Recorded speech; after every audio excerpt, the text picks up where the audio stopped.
Le Páramo est l'écosystème montagnard le plus riche en biodiversité de la planète.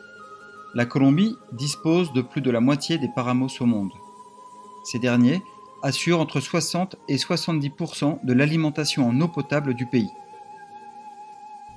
Malheureusement, cet écosystème est menacé de disparition.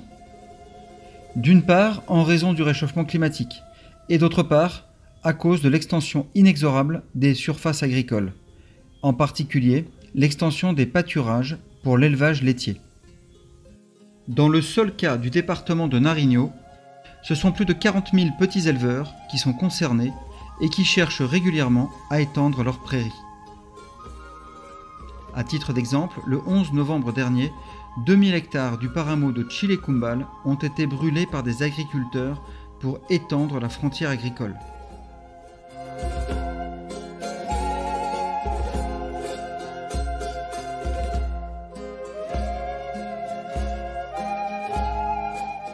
Lancer le projet pilote d'élevage durable par la formation et la mise en place du modèle sylvopastoral en coopération avec l'Université nationale ouverte et à distance de Colombie et 2 coopératives laitières regroupant 200 petits producteurs.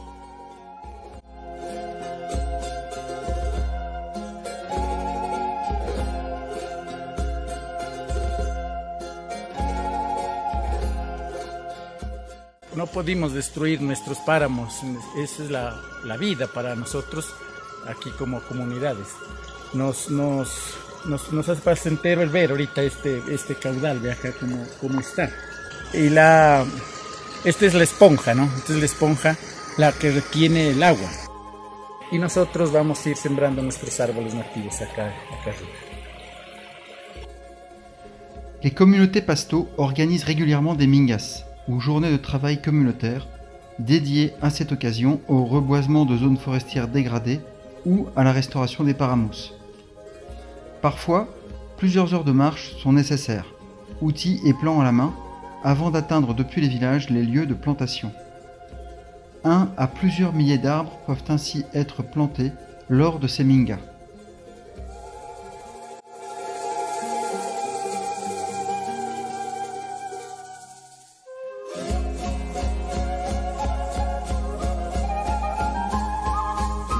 La totalité des arbres qui sont plantés dans le cadre du programme de reforestation représente une quarantaine d'espèces endogènes des forêts alto-andines et des paramos.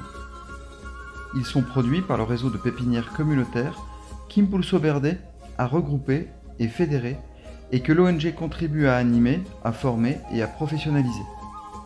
L'objectif du réseau est d'une part de partager les bonnes pratiques et de diffuser les connaissances relatives à la reproduction de ces espèces, et d'autre part d'être en mesure d'étendre le programme de reforestation à l'ensemble du département de Nariño et de le répliquer au niveau national.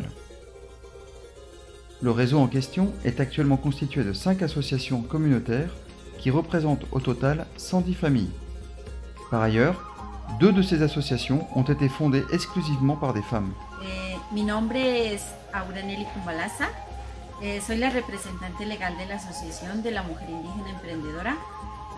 Somos 50 socias. Esta asociación se dedica a la reforestación. Tenemos nuestro vivero.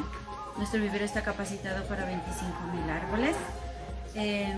Pues la idea de reforestar es porque necesitamos nuestro medio ambiente sano para un futuro, para nuestros hijos, para nuestra descendencia.